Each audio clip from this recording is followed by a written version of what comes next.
That'll be fine, thanks, Brian. Yes.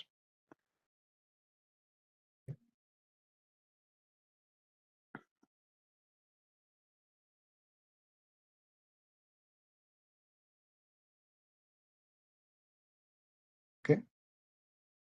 Thanks. Well, good morning, everyone, and welcome to what is the last audit committee of this current council session. It's a lovely morning, so I hope we can get through the business. Just to say, this will be Brian Smale's last ever audit committee with Falkirk Council, and I just want to pay tribute to the excellent work which he has done over the years as the Chief Finance Officer. Always provides us with good, solid financial reasoning, and has, I think, kept excellent control over the finances over the years. So I'm very grateful to him, and I wish him all the best in his retirement, and I'm sure the rest of the committee will concur with that. Thanks, Brian. Moving now to the agenda, have we any apologies? Yeah, convener, we've got an apology from Councillor Black.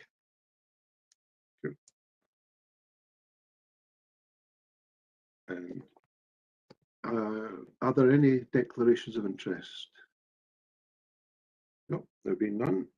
I move to the item 3, the minute of the audit committee held on the 10th of January.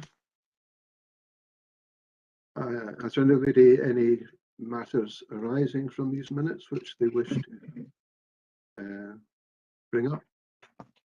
If not, I'll be happy to approve these as a true record. Agreed.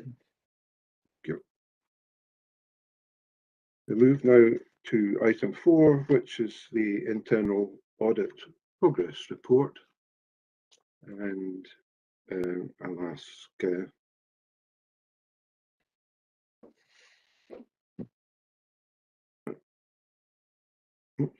missing the officer. Where are we? Sorry. Trying to see, yeah, Isabel, see you now. I'll ask Isabel Wright to introduce this report. Thank you, Isabel. Thanks, convener. Good morning, everyone. The purpose of the report is to provide an update on progress with completing our 21-22 internal audit plan.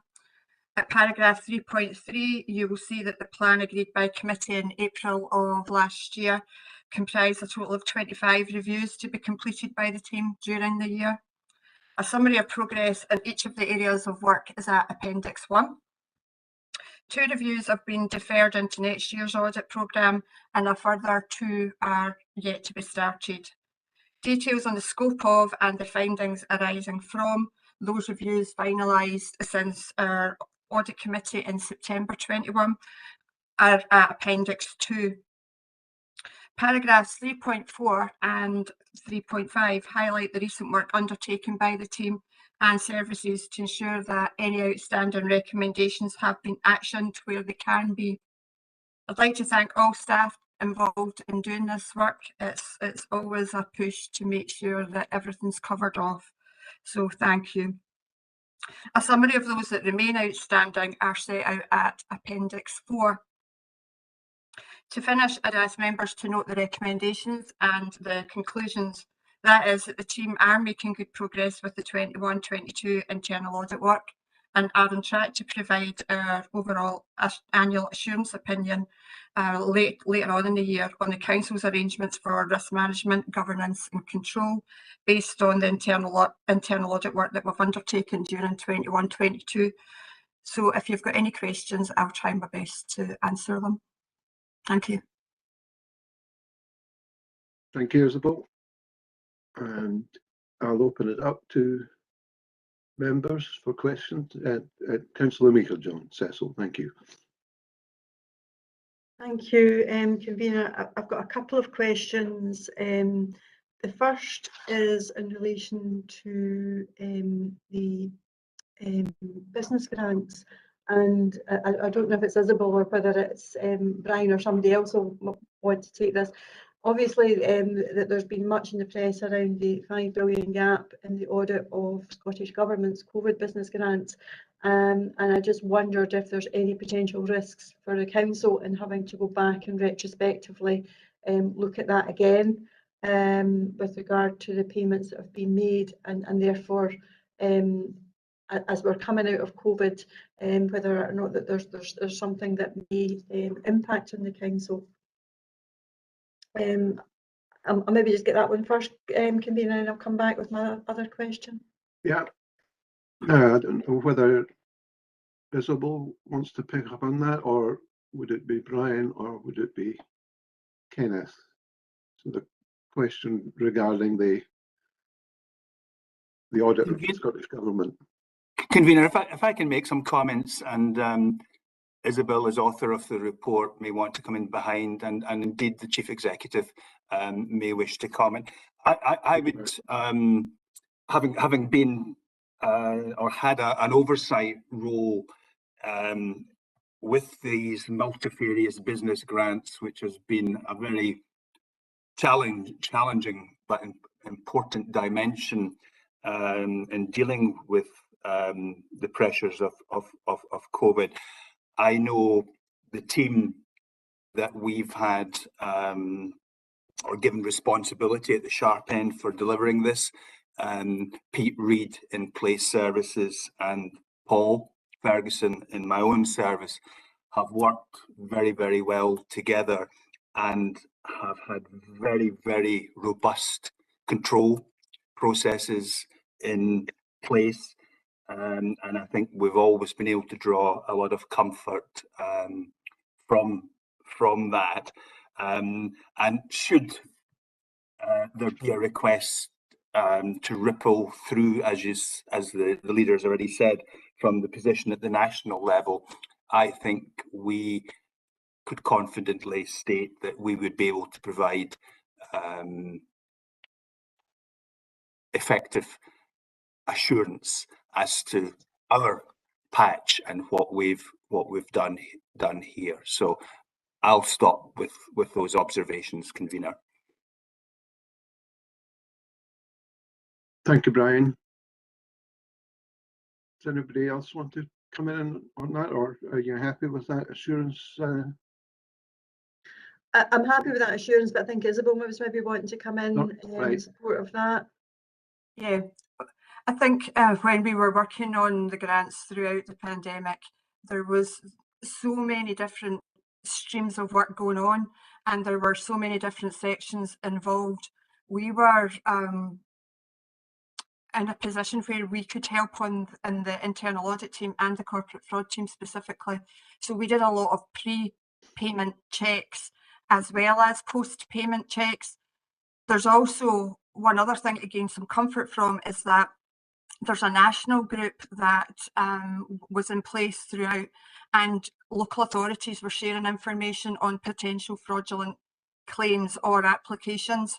So we were able to work together, and for example, things like certain banks that were coming, so certain sort codes, certain accounts that were coming through, the local authorities were sharing those. So I think that we managed to catch a lot of potential fraudulent claims at the time. The corporate fraud team checked bank accounts, the internal audit sample checked. Going forward, I think all the different applications, grants that were coming through, a lot of lessons were learned in terms of how to split out the roles, what checks to do, when to do the checks, what officers to involve, and just refined it as we went along. Even up until last week, there was information coming back through the local authority network, which would suggest that, again, that sharing of information is still going on, and it was to do with a potential fraud and someone who has been claiming different crisis grants and things like that through various local authorities. And that has worked well, because everyone's aware of it in advance, and so others haven't been caught.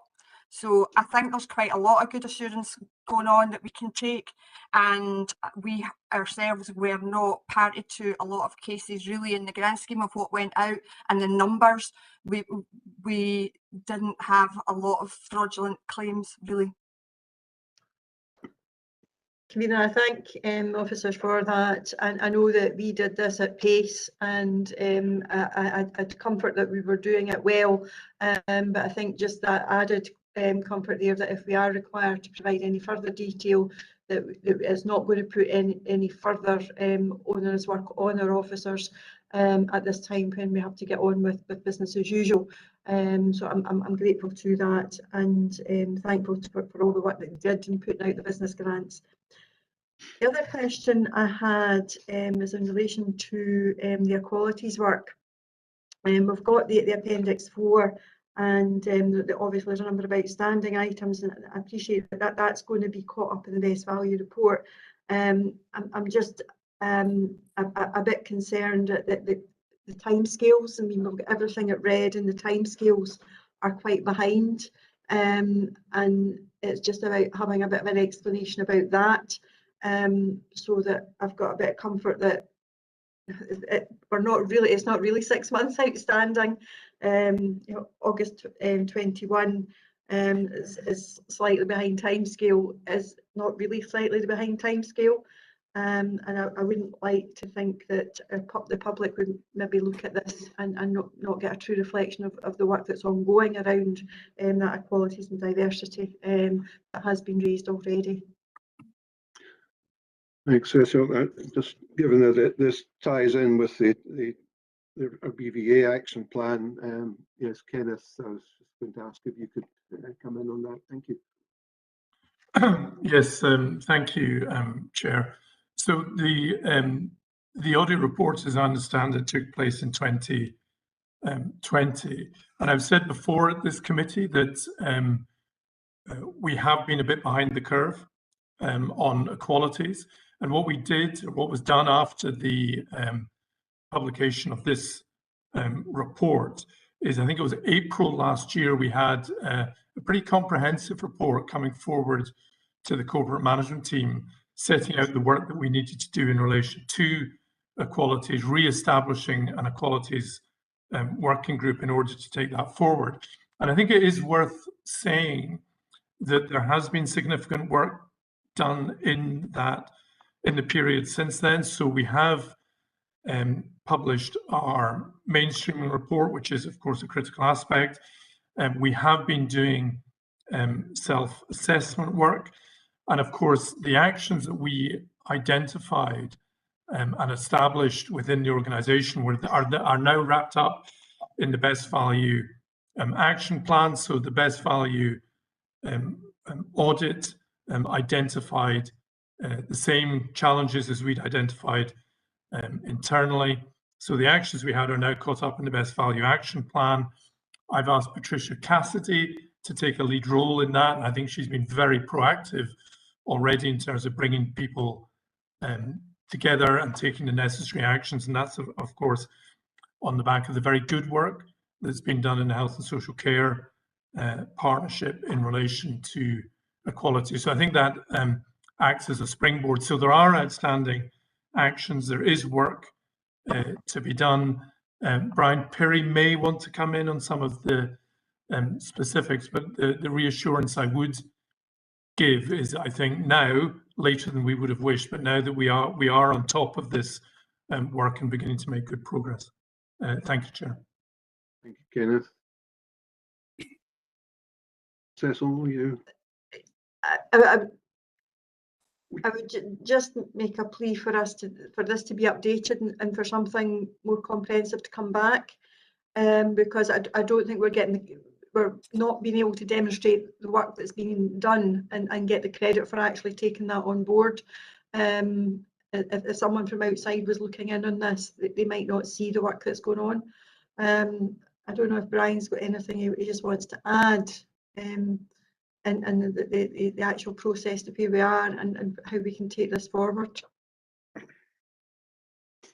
Probably not in the process going forward. I think the Chief Executive covered that extremely well. Everything's wrapped up in the best value actions that Council agreed back in February, and that there's deadlines attached to each of the actions centred around the corporate plan being published around about September. In regard to the actual report, page 22,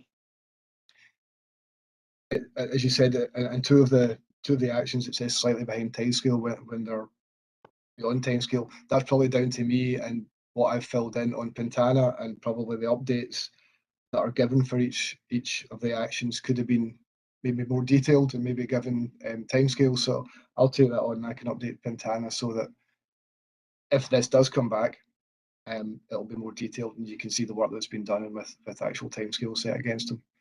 Hopefully that'll help. Okay, thanks, Brian. I think that would help. If it does have to come back, then we get a better reflection of the work that's actually been done. Thank you, Christina.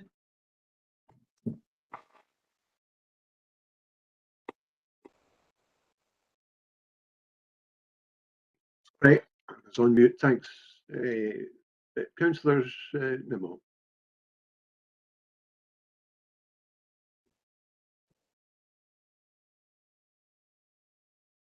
You're muted, Alan. First today. It's just going back to the National Fraud Initiative, Nigel, it was mentioned earlier on there. I'm just wondering what the criteria is for referring cases onto the National Fraud setup. Is there a cash limit before we would actually send details regarding a case, or how do we manage this? Okay. I don't know whether Isabel would come in on that. Yeah, thank you. Yeah, we don't actually send the cases on, if you like, to the National Fraud Initiative. It's actually data matching that's undertaken by Audit Scotland on behalf of the Cabinet Office. So they pull our information and then they generate the matches, if you like. We then get the matches back and investigate those matches to see if there's something untoward or there's a good reason for why that they've pulled information. So I think the example we've given quite a lot of times for NFI is on council tax, for example. So council tax, if people are receiving the single person discount, and we find out through all of these different searches that are going on where information is matched that there is actually another person over 18 living in that household, other than the person who's claiming the single person's discount. So that would be a match, if you like. So we would be investigating that to see, well, why is someone else living there that's over 18? And you'll see in one of the next reports as well, it's mentioned again in terms of the work that we do in relation to that. But that could be something as simple as a single parent whose child has become 18 in the meantime, and they then are being classed as an adult. So it's not that someone has been claiming the discount fraudulently, it's just that there's been a change in their circumstances. Okay, thanks, Isabel. Thank you. Any other members have any questions? No, and if not, then Isabel, just a few questions from myself, if I may. In terms of the reviews that are still to be undertaken, we've got, I think, is it 12 that have 12 to be completed, and 2 that haven't been started. So how confident that you will complete these, and when might we receive the report that the assurance has been given or otherwise? Hi, yeah. The 12 that are ongoing, they are in progress. So the work has started on those, so they will be completed. Some of those are at draft report stage, and we're in dialogue with the management teams to get those finalised. So yeah, those 12 will most definitely be completed. And some are closer than others, obviously, it just depends on timing. Some are draft report stage and will have a final report soon. In terms of the 2 that haven't been completed, again, we will be completing that before any assurances will be given.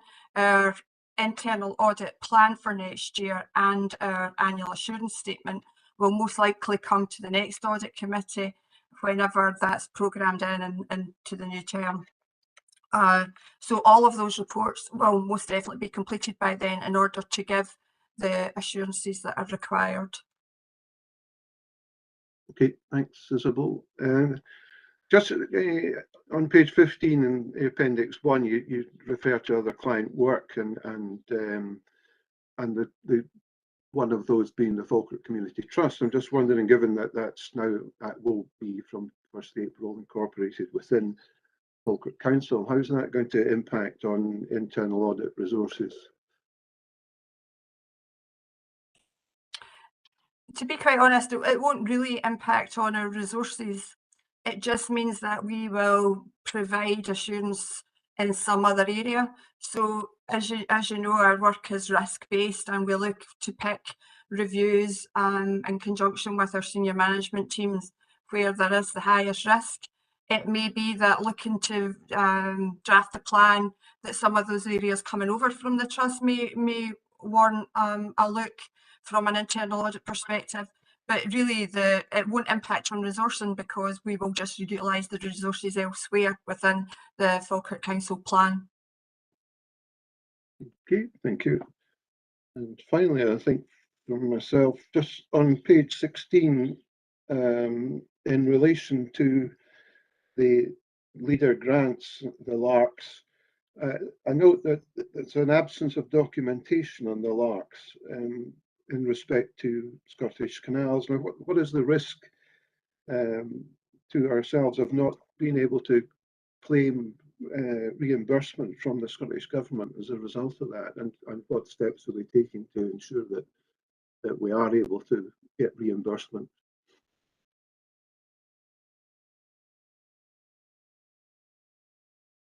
Again, Isabel, I think would be. I think actually the Director of Place Services would be best to answer that one. I mean, there has been work done, I know, to take some of the recommendations forward, but I think that the Director's probably got more information on that they can give. Okay. I'll ask Malcolm then to come in on that, please. Thank you, Convener. Just to update that we had productive conversations with the Scottish Government last week, and the outstanding issues relating to this are all resolved. So full funding's been drawn down and the matter's settled. Okay, and thank you. That's a positive result. Thank you. Are there any other questions from members in regard to this item? There have been none. We're happy to approve the recommendations then that progress has been made on the internal audit plan, and that we note that the work continues with services to ensure its implementation. Okay, moving to the next item, which is the corporate risk management update. And that will be Brian. Yes, Convener, thank you, and good morning. And thank you for your kind words at the front part of the meeting. This provides an update on the paper last submitted to you in the autumn. So it's a regular update that the committee gets. I think it's worth noting at the outset that the forthcoming elections and the new council that will flow from that has provided something of an opportunity to take stock of how we're positioned on risk management, and indeed on the back of that, if need be, to somewhat reset matters. And I think there's probably two aspects to this. One is training of both members, and of course, by definition, as we know, there will be new members from May.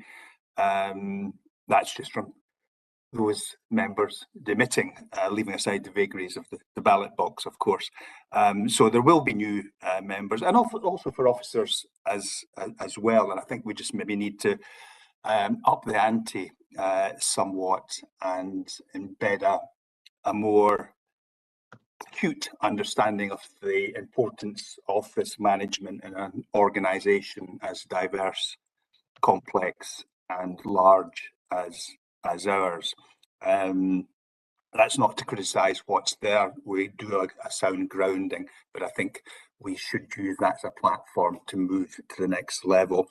And a second strand to it is, I think, the actual corporate risk management working group, looking, as it's already planning to do, as it will have a new chair with my departure, just to take stock and consider whether there are changes that could be made that would make it more effective in delivering its role. I think jumping then to the body of the report, convener, we have at 5.1 a reminder flowing from the policy statement that was agreed back in the autumn of the respective responsibilities between the audit committee and executive.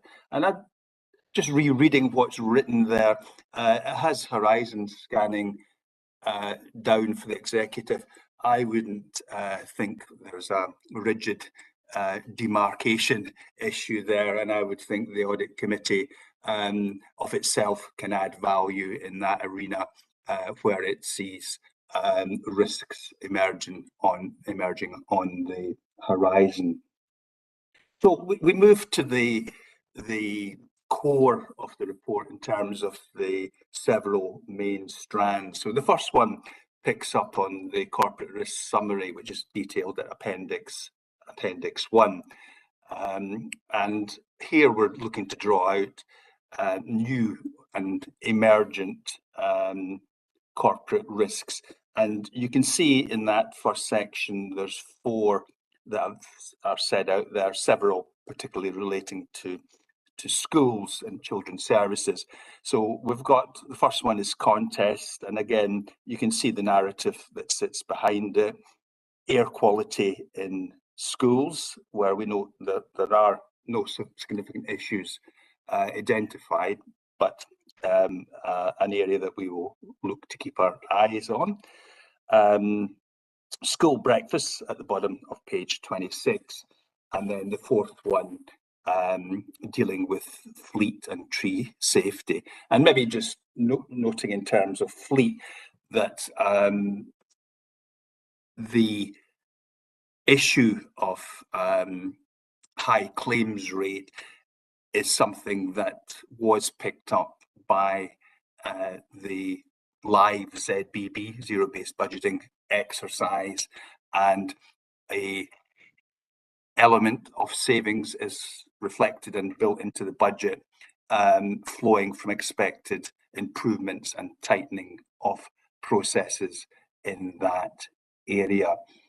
At 5.3, we're picking up on implications flowing from the best value review and adjusting on the back of that the assessment. But of course, as has been touched on earlier in the agenda with respect to equalities, the the BVR action plan, which is very comprehensive and specific, will, as those actions are addressed, feed through to recalibration of that assessment. So I think we should view that perhaps as a temporary blip.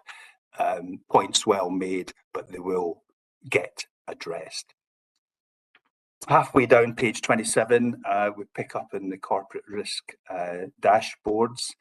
And again, a recognition of certain areas where adjustment has been made on the back of the best value review. High risk and limited assurance continues to be applied to equalities, as we've heard earlier. Climate change, which clearly is a big issue. And I know the new director of Place is very proactive in looking to take that agenda forward. health and safety noted there as well. And of course, not losing sight, as we don't, of COVID-19 still with us, and perhaps given the resurgent rate of infection, a salutary reminder of just how much it's still with us. We then turn at the bottom of, or towards the bottom of page 27 to various reports, national level reports that we look to capture and feed into our assessment of the position. So there are 3 reports that have been picked up. The first one on climate change from Audit Scotland, and interesting to note, as the first sentence in that section does, proposals to embed climate change into wider external audit activity. And I think that should come as no surprise, given its significance across the spectrum. We do have what's termed a deep dive review in play, but that will go to the scrutiny committee in the new council. Over the page, cyber risks, and I think there's a salutary reminder of the impact and significance and inherent risk from a very near neighbour of ours in terms of the devastating impact such an attack had on SEPA. There's been a lot of learning taken from that, and indeed, to illustrate the point, corporate management team recently considered a specific paper on the nature of that attack and the lessons to be learned.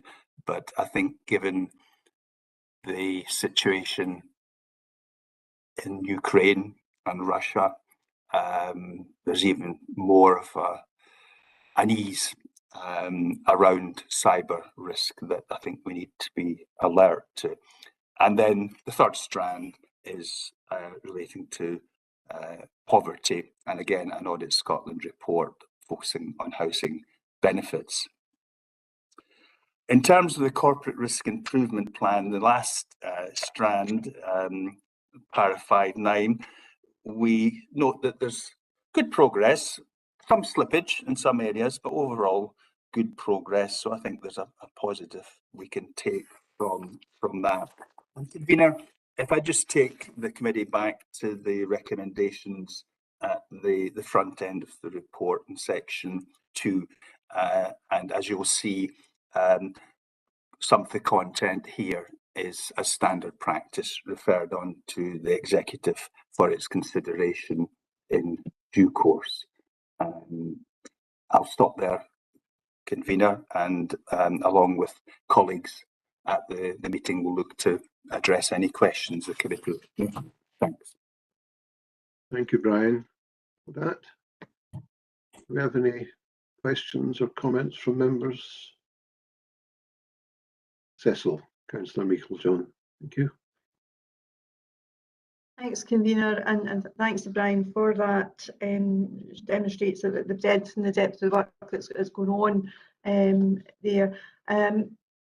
What I was wondering is in relation to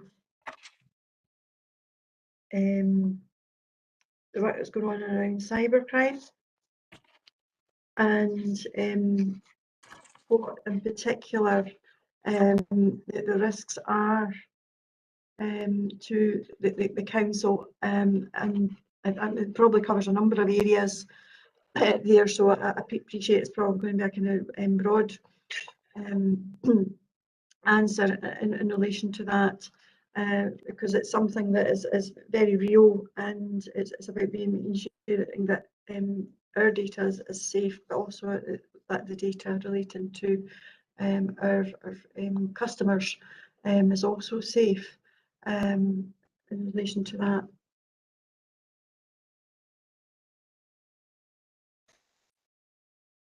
It's maybe worthwhile just noting, convener, that in terms of the risk plan that was put to the pension committee recently, and there is a SEPA member on the board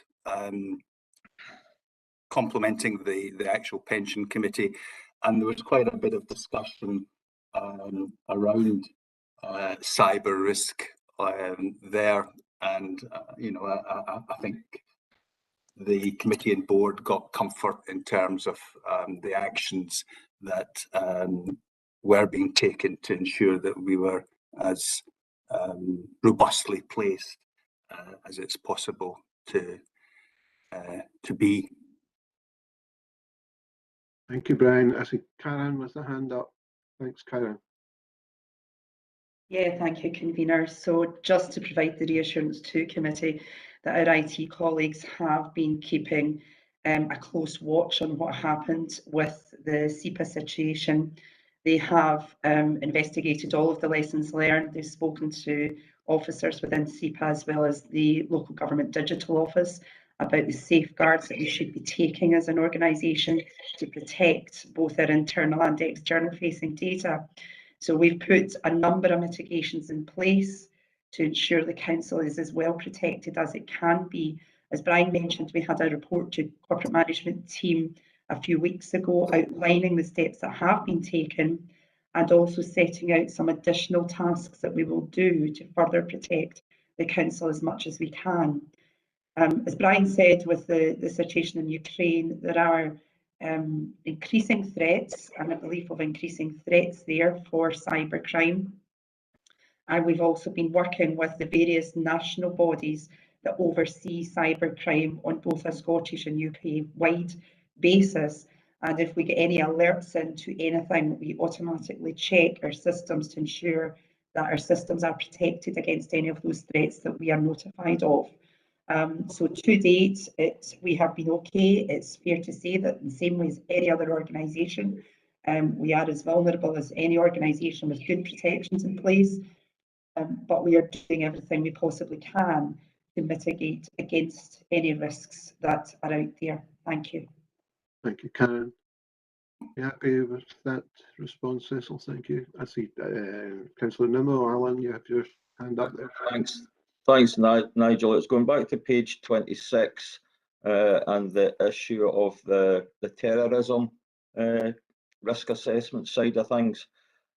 This is going to be a big piece of work, obviously, and there's going to be quite a significant amount of training involved for people involved in this. There could also be a significant financial risk to the council in respect to this. I'm just wondering if we can get some further information or some clarification as to what the financial risk is likely to be. Thanks, convener. Okay, thanks. I don't know who would come in on that. I don't know whether, given it's schools, whether Gary Green or no, actually Kenneth is going to come in on that. Thanks. Just very briefly, I'll perhaps leave Brian to pick up on the issue of financial risk, but Councillor Nimmo is right to identify the importance of this work. It has been ongoing for some time. As you say, Chair Director Children's Services is our lead on this, but we do actually have a training session for the whole of the management team with the police and other relevant bodies taking place, I think, with this in a fortnight's time, 1st of April, as I recall. So we do take this very seriously. We are ensuring that we're working with the new legislation. As a reference there to Martin's Law as well, which is the legislation to improve the safety and security of public venues and spaces. The implications of that is something which we'll clearly be working through at this event we have scheduled for the next couple of weeks, but that is a potentially significant issue for the council and indeed for other bodies who have responsibility for public spaces. So thank you, and I'll as I say, I'll see, I don't know if Brian wants to talk about the financial aspect of the risk. Thank you, Kenneth. Whether Brian's still with us, he's I see his pictures disappeared, so whether he's got a problem online. And Gary, have you any comment to make on that at all?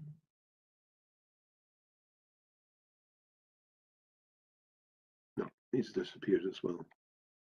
No, thank you, Mina. Just to say that the Police Scotland to discuss the ongoing risk, review the current risk assessment.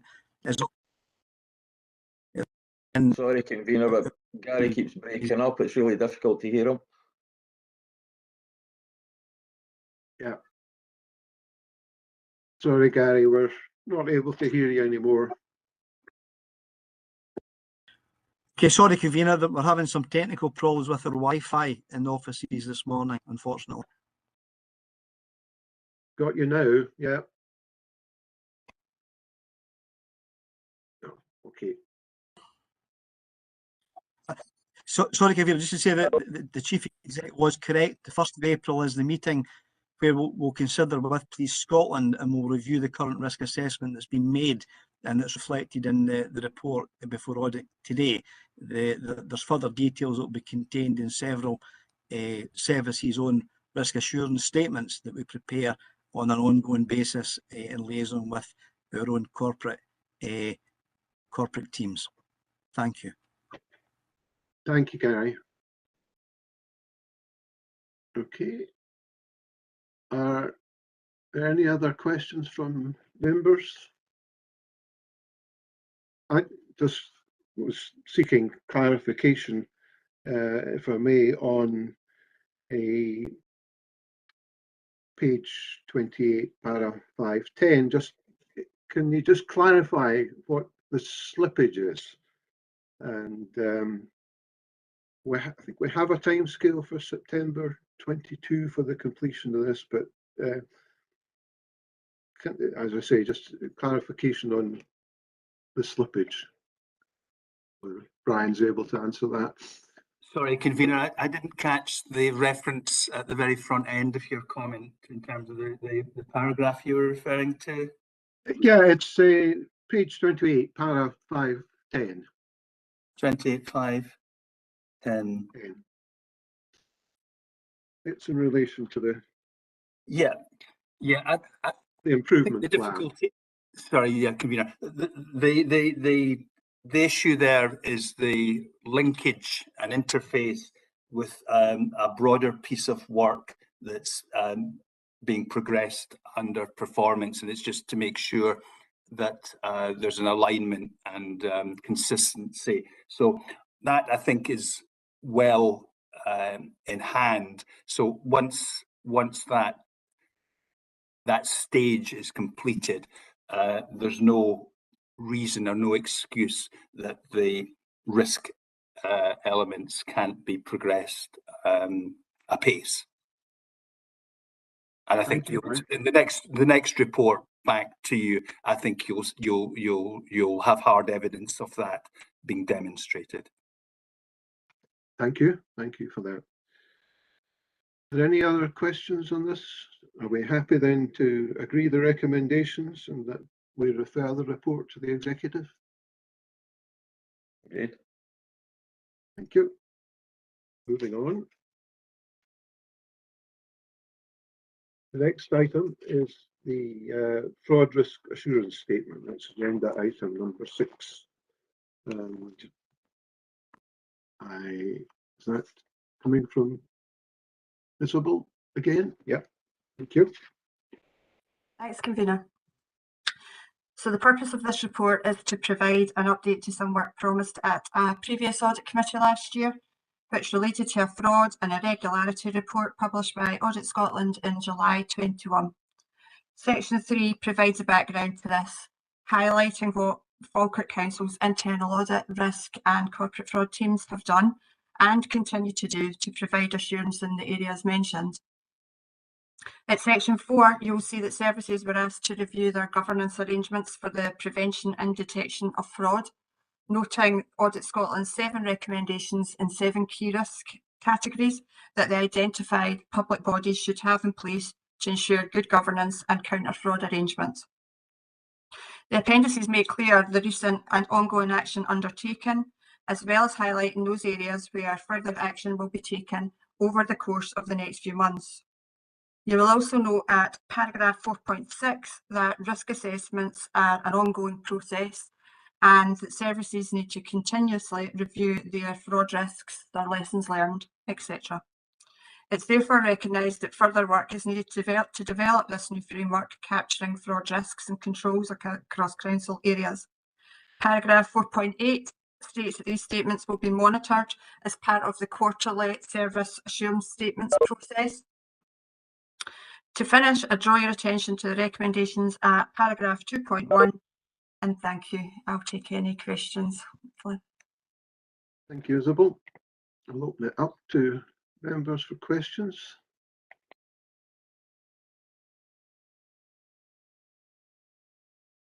It's I see no hands, so just in terms of the financial control environment, given that we are the council's currently undergoing a significant change in senior roles across the organisation, and what influence is this going to have on the financial control environment?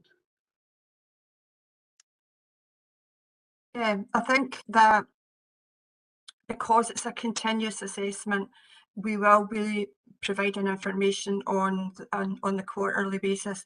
It is going to be that there's always going to be a look. Yes, there could be some changes coming up that could impact on that, but I think that keeps the focus on these areas and making sure that we're continuously assessing what's going into the statement.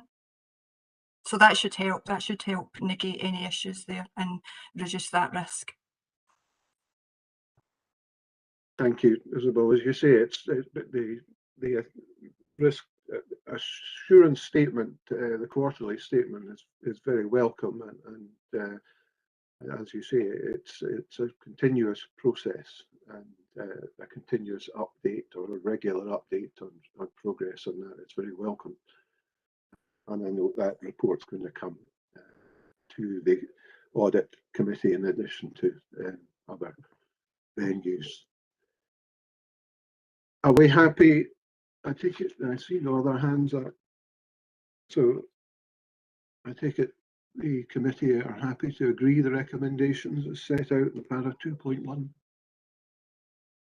See some nods. We are agreed. Okay. Turning now to item 7, which is the corporate fraud update report. Again, is that from Isabel? No, it's from myself, convener. If that's I okay. beg your pardon, Karen. Right. Thank you, convener. Convener, this report provides committee with what is now becoming a regular update on some of the work that we are doing to minimise corporate fraud.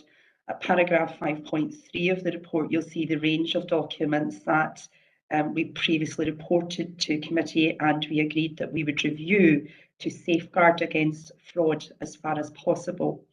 A number of officers have now been involved in the review of these documents, and I'm pleased to report that the whistleblowing policy, the anti-fraud and corruption strategy, and the associated investigation procedures for that document, as well as the financial regulations and the contract standing orders, have all been updated and now agreed. These documents are now also getting added to our website for others to view them as well.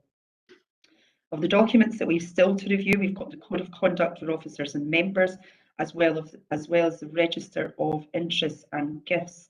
These are being worked on and they will be finalised as soon as possible and submitted both to the Corporate Partnership Forum, given that they have employee implications, and then on to members thereafter. And that will probably be post the election, just given the timescale. It will be post election, given the timescales now. A summary of the work undertaken by the corporate fraud team is also provided at Appendix 1 of the report, and committee needs to see this to ensure that you've got appropriate oversight of the work being done to tackle fraud. So the document covers the period April 21 through to February 22. And you'll see that there's a lot of work getting done to raise awareness of fraud activities through both the induction programme as well as the pre-retirement courses that we run, and other engagement sessions are also planned by the team as we go forward. We've talked earlier this morning about the National Fraud Initiative, which the team are actively working on. You'll know that that was paused due to fraud, but is now well underway in terms of the work of the team. And you'll also see that the team have been doing the work, as again we've talked about earlier this morning, to minimise fraud-related activities in relation to grants and support that was issued due to COVID, as we covered earlier this morning. We also have the work in there that the team undertake to investigate any whistleblowing allegations or other allegations that are referred to them. Committee will recall a previous discussion on the importance of also having performance indicators for the corporate fraud team, and work was done to develop 3 indicators which are presented for committee's consideration at paragraph 5.1 of the report. These are similar to the ones that we use for the audit team, so seem appropriate that they would be applied to the corporate fraud team. The implications, convener, are set out in section 7 with the recommendations at section 2, and I'd be happy to answer any questions. Thank you. Thank you, Karen. And we welcome the prospect of increased reporting and the fact that we're now benchmarking what we're doing. That's a significant step forward, I would say. And any members, any member have any comment or question regarding this report? Yeah, Cecil, Councillor Meikle-John. Thank you. Thanks, convener. It's probably more a comment and just a caution that as a result of doing all of this work, I fully anticipate we will see the request for more investigations to come through in relation to potential fraud. Doesn't mean necessarily that there are or there is any more fraud or any fraud actually going on. And I think we just need to be keep that into kind of context. What it will do, hopefully, is identify any improvements that are needed in processes and procedures going forward. But I just think we just need to keep an eye on what we see coming through in these reports, and that any increase in numbers isn't necessarily related to the fact there's any fraud actually being carried out. Convener, just being mindful of the unintended consequences of improvements aren't necessarily always clear. Yes, okay, take your point there. Kenneth. Yeah, thank you, Chair. Just very briefly, I mean, I don't disagree at all with the leader's comments. I suppose both this report and the previous one underline the very considerable importance of keeping on top of this. There were concerns previously raised, and we just need to ensure that we have the resources in place, that we're responding, energetically and comprehensively to issues that might be raised. I think that the audit team and the fraud team are doing a very good job in that regard, and they absolutely need the support of the organisation, both senior managers across the organisation and this committee as well. So I didn't want these reports to pass without really me emphasising my view as Chief Executive that we've got really important work to do here, and as the leader says, we absolutely need to keep on top of it. Thank you, Kenneth. And I agree, it is an area we need to keep on top of all the time. Any other questions or comments on this? If not, are we happy to agree the recommendations as set out in para 2.1, including the introduction of the recommended performance indicators? We're happy to approve that. Thank you. Moving to the last item on the agenda, and I apologise to Stephen for not welcoming him at the top end of the meeting, but Stephen from Seaweed from Ernst & Young is here with us to present the final item on our agenda. So, Stephen, thank you. Thank you, Convener, and good morning, everyone. So, Convener, this annual audit plan comes to the committee in draft at this stage, and like all years, we'll continue to update the plan as we move through the audit, reporting any significant variations to the plan, and we report the results of the audit. Convener, I'm sorry, but it's really difficult to hear Stephen. Are you able to get closer to your mic, Stephen? It's a bit faint at this end, I have to say. No, you're muted. Is that any better? A wee bit, yeah. Okay. Thank you, Convener. So this plan summarises the intended approach to the external audit for 21-22, which members will note is the final year of our appointment as the Council's external auditor, having been the appointment having been extended by 1 year due to the COVID-19 pandemic. Convener, the plan is presented in draft at this stage and will be updated through the course of the audit, as is normally the case.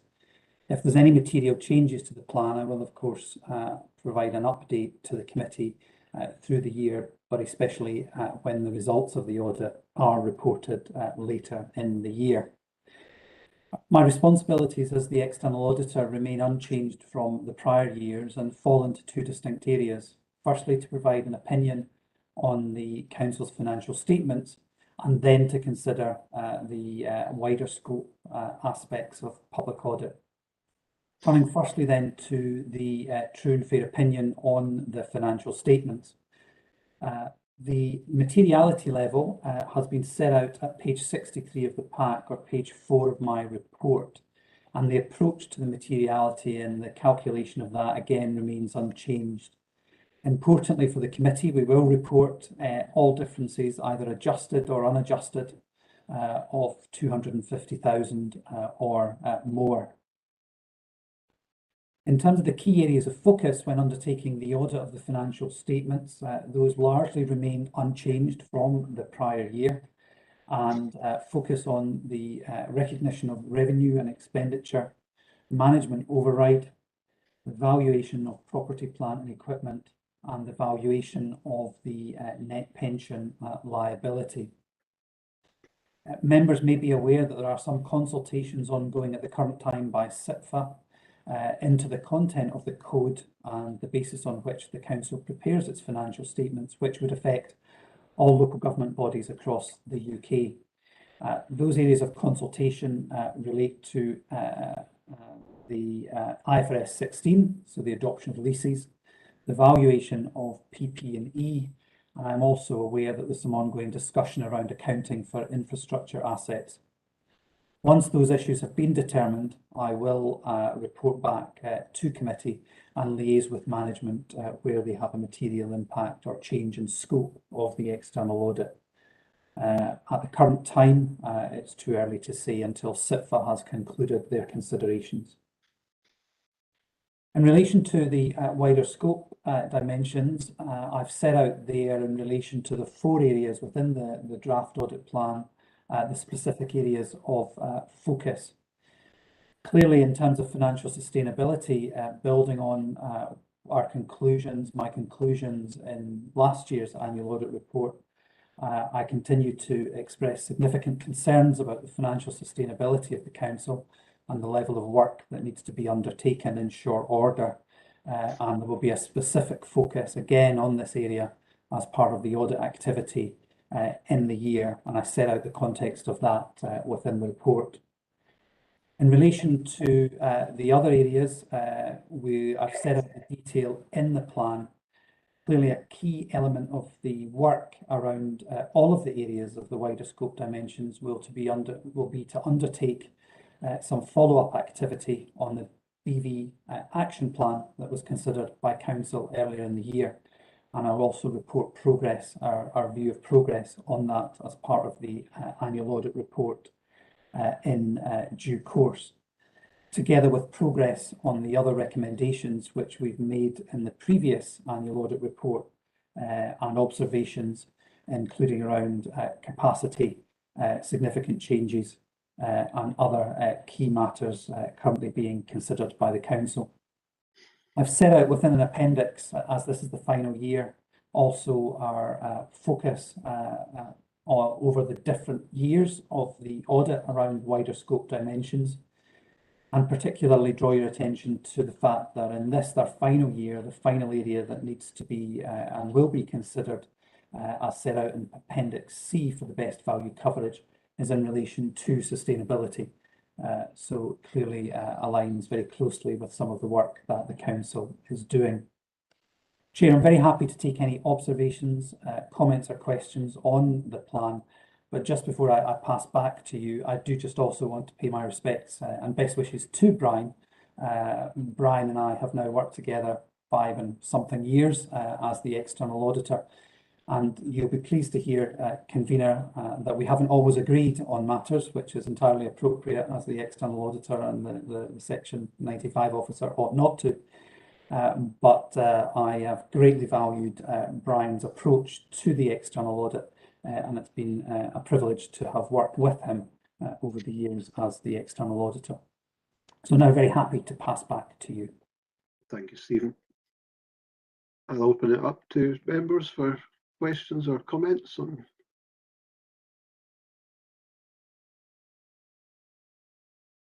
Okay, right, right. Councillor Michael John Cecil. Thank you. Thank you. I think Stephen's probably kind of answered the question I was going to ask, but just being mindful that public purse is very, very tight, and it's about being able to firm up on the auditor's fees for the year. I'm fully anticipate Brian will have made assumptions for that within, but it's just being able to do that and actually firm up on the additional works that are required.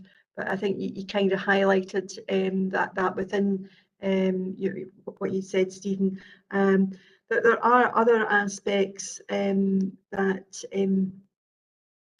as a council we are looking at, and it's particularly around the divestment of fossil fuels and the work that's ongoing, because we're not the only local authority looking at that.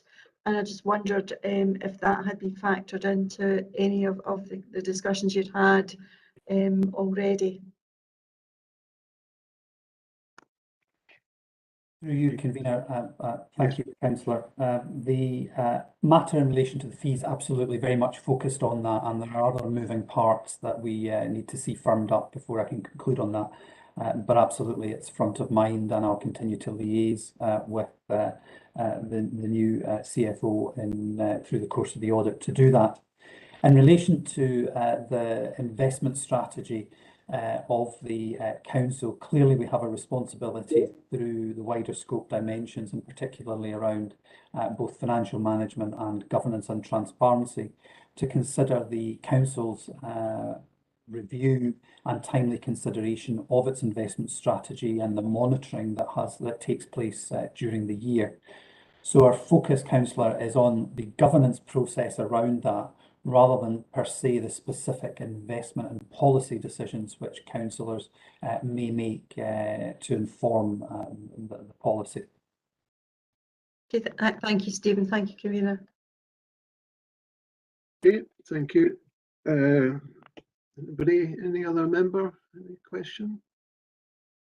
Can I just ask Stephen, at the Scottish Government deadline for reporting on the audit for the year ended 2022 is the 31st of October. Where are we in respect of that timescale, or what do you anticipate where do you anticipate being in respect of that timescale? Thank you, Convener. So we've had some early engagement and discussions with Brian's team in relation to agreeing a joint timetable for the audit. We are working to completion by that deadline at this point in time, and we're also very mindful that we do need to transition to new appointed auditors in due course. So the timely conclusion of the 21-22 audit is in everyone's interests to allow us to exit and the new auditors to begin their engagement with officers and early planning considerations. But I will keep committee updated, as will officers, I'm sure, if there needs to be any change to that planned timetable at this point in time. Thanks, Stephen. Just as a kind of follow on from that, in terms of actually conducting the audit, I mean, obviously the last couple of years it's been done remotely, which has presented its own difficulties. Are we going to see you physically in the office during the course of this audit, do you think, or is it all going to be staying on Teams and whatever else? Very good question, Convener, and in fact one of the discussions that we have been having with officers, the intention this year is subject to the trajectory of COVID and the respective policies and risk assessment, is to take a hybrid approach to the audit. So there will be some time undertaking the audit on site, but also undertaking the audit virtually, as we have done for the past few years. And we're working through the practicalities of that to ensure that we are all able to be on site at the time that works with officers to maximise the efficiency and the effectiveness of the process, recognising, of course, that being on site 5 days a week is not the right answer. And in fact, the last few years has proven that we've been much more innovative collectively in how we undertake an external audit. Thank you, Stephen. Are there any further questions or comments? Can I just say thank you to Stephen and Grace, who's not here, Grace Hanlon, who's not here today, for the diligence that you've shown us, the auditors, over the last, well, coming up for 5 years now. And thank you. Sometimes you've not told us what we want to hear, but the idea of audit is keeping us on the right track and making sure that assurance has been given that we are doing the right thing. And I think you've kept us there along, in conjunction, of course, with Brian and his finance department and others within the council. So thank you for that. But if there's no other business, that takes us to the end of, as I say, the final audit committee for this council session. This 5 years have gone very quickly, I have to say. And I thank you all for your contribution. And I think we can hopefully now go out and enjoy some sunshine. So thank you. Thank you. Thank you to you, Nigel, for taking on the role of convener. I know it's been a bit of a challenge over the last 5 years, but and it's been a short time for you, but you've done well, and we appreciate your governance in doing that. I thank you. I saw Brian just. Were you waving cheerio, Brian? I saw a hand up. I was just waving cheerio, convener. a very vigorous wave it was too. Yes, indeed. With a smile on your face. Bye all. Thank you very much. Again, have a good day. Thanks, convener. Thank you.